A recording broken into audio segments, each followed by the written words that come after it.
A walk night trip. Imbis na research.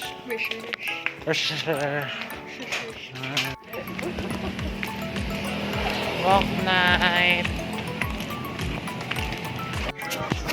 Hi guys. So, ito kami. Sasayaw to. Ayan. Ganda dito guys.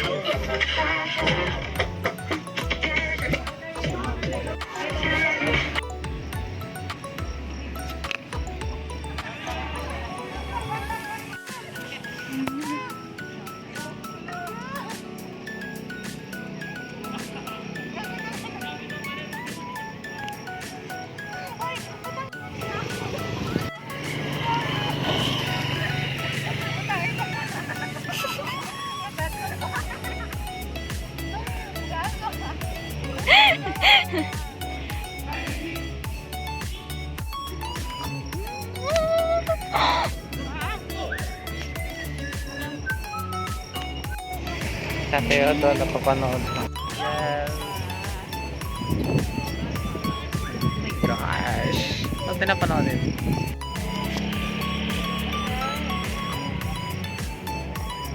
Maganda pa usahan.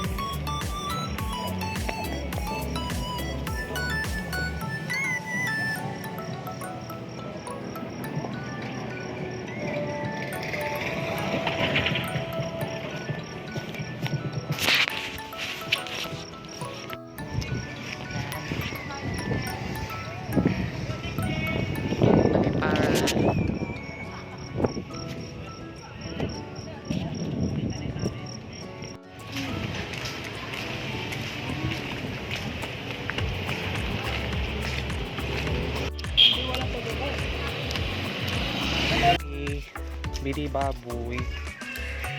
Baboy sa kilo. Tapos ang tayo sa tayo.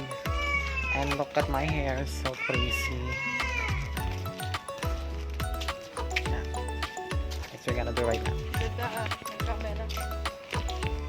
Pala ko ako. Kaya nasa akin. Ganda din ng nag-video. Plastic na lang. Charot. Aga.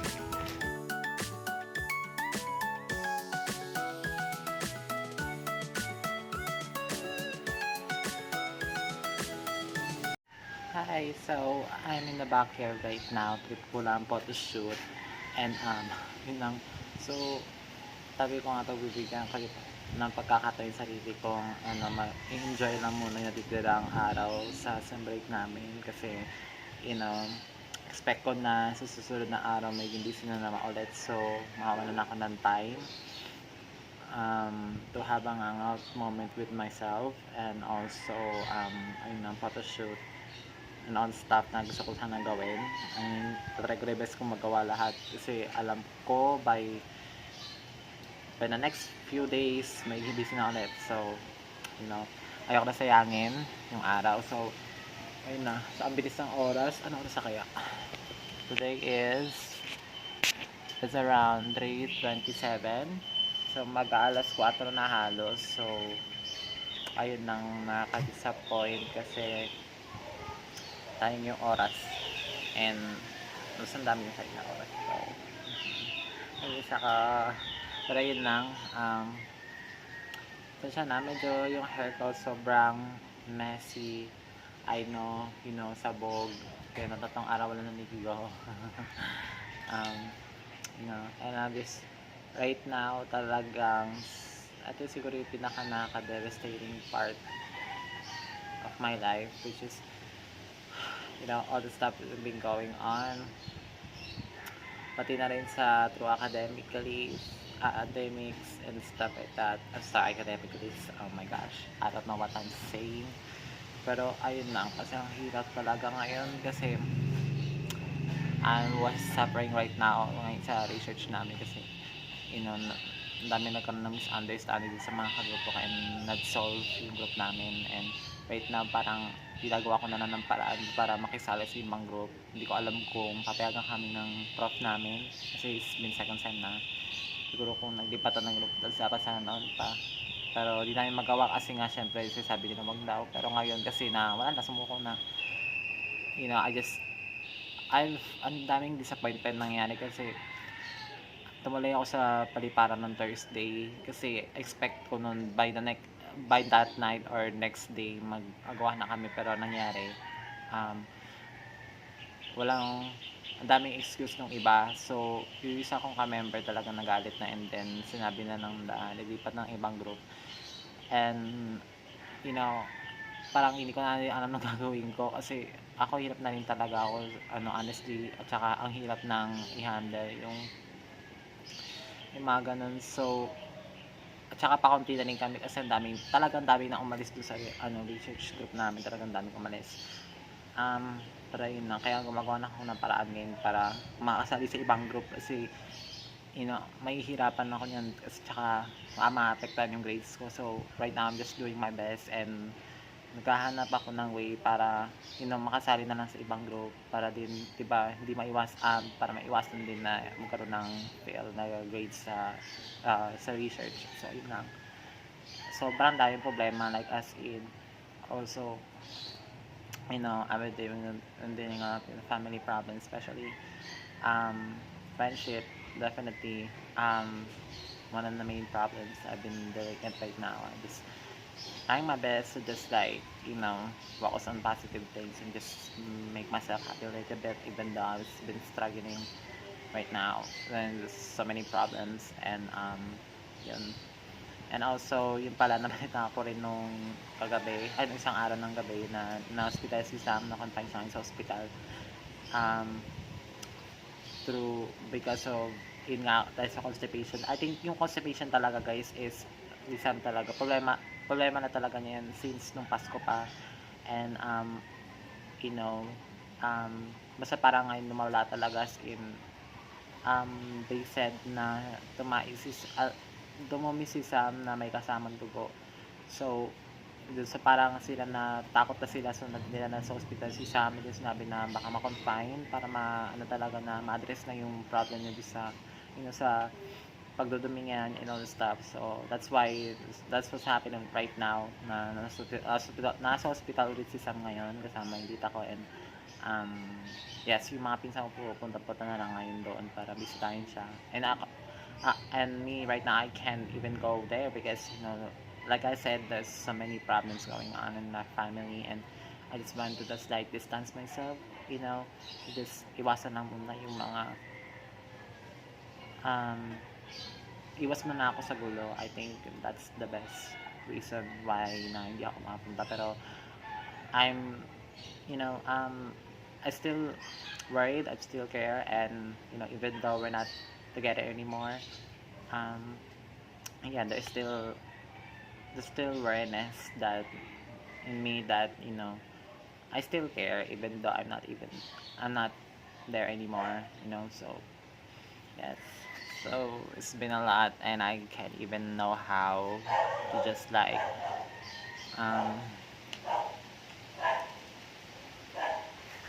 kasi sabay-sabay na talaga and it was too much going on right now. And I'm just trying my best na magawa ko na lahat yung gusto kong gawin kasi I know sa ibang araw hindi ko na ulit magagawa to kasi may busy ulit. So, but tiis na lang kasi malapit na matapos yung school year namin kasi by on May, I think yun na yung end of school year namin, May 31st, and then nabalik namin ng another school year sa July 29. So talagang minove talaga ng DepEd ngayon ng pasok namin. So ayun lang, lang. So probably mga May, June, July, mga June siguro, baka doon free time, baka free na talaga ako the whole month of June. So ayun lang, before mag-enter ng college life, I'm so excited, but there's still a lot, marami pa rin ako talagang iniisip pa sa ngayon. Talagang hindi ko alam kung paano ko i-shape yung sarili ko sa college life. I'm not really prepared because there's so many going on right now in my life, but ayun lang, pero itatry ko talaga yung best ko and makapag-prepared, and ayun lang. I don't really know what I'm saying. I'm so sorry. Alam ko sobrang dami-dami. Ayun lang. But right now, I'm in the backyard right now. You know, having myself time. You know, kasi ayoko masayang yung oras. Kasi I know, bukas, sa Monday, you know, kailangan ko na mag-prepare para sa pasukan sa Wednesday. And, you know, so, this is my last moment. Tapos na nakapon ko pag ginawa to. Kaya nang, ayaw ko kasi, syempre talaga, dami ko talagang iniisip talagang problema eh. Talaga yung sarili ko nagsasuffer. So, kahapon kasi talaga pinahinga ko lang talaga yung sarili ko, wala akong masyadong ginawa, nagtulog lang ako, tulog, gising ko. Ngayon pinipili ko magising like buong araw, so ayoko sayangin oras. Habang nagpo-photoshoot ako, we saw something really strange, and tingnan nyo na lang, parang bangkay na aso or pusa na something na tinapon dito sa backyard namin.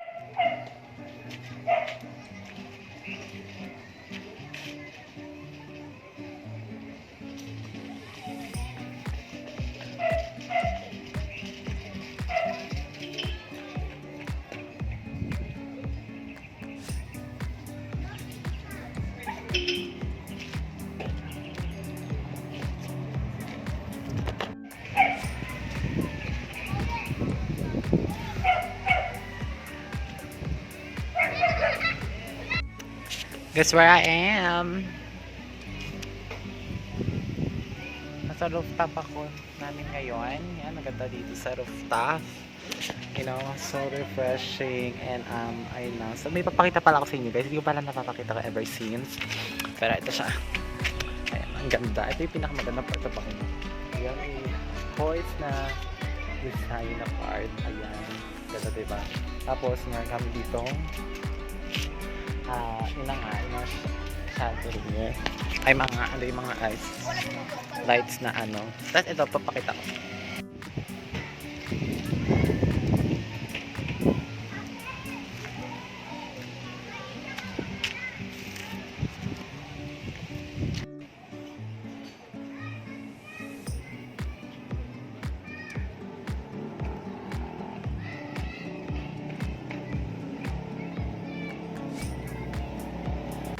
Ay guys, dito ako kay ate. Malapit ka na dito. Papakita mo na kay Sam. Baka umalis. And, yun know. Padala kain. Makita na ano. No, and they are so sweet. Dapat yung pagpagain. Kahit this, batid ako sa bar. So,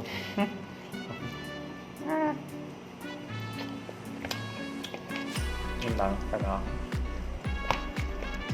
Thank you sa pagsasa CR. What? Thank you. Okay, right. Thank you sa pag pag-share sa akin doon dito sa barangay. Kasi wala eh, out of nowhere kasi minsan ako natae tsaka nai. Ayun lang, kasampos na. Okay. Nani ko na sa labas yun sila Liliana pa uwi na. Yan, so may nakita ko yung moon talaga sa panlapit. Ito guys. Ayun, nasa panlapit niya. So, punta na ako doon sa ate ko. And then uwi na kami. Touch. Galing niya mo touch ka nga. Ikaw nga, touch ka nga. Please, bigay mo na lang. Bigay mo na lang. Huwag na kahirapan. Thank you. Thank you. Thank you. Please, please, please, please. Please, please, please, please, please. Sige, siya naman naman dati. Hindi mo pa maturuan yung itong dalawa eh. Up nga. Ay, good kid.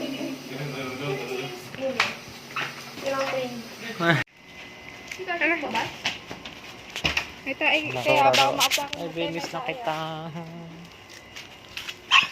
Ay, napakas yun. Herschel, ayan kasi. Sorry,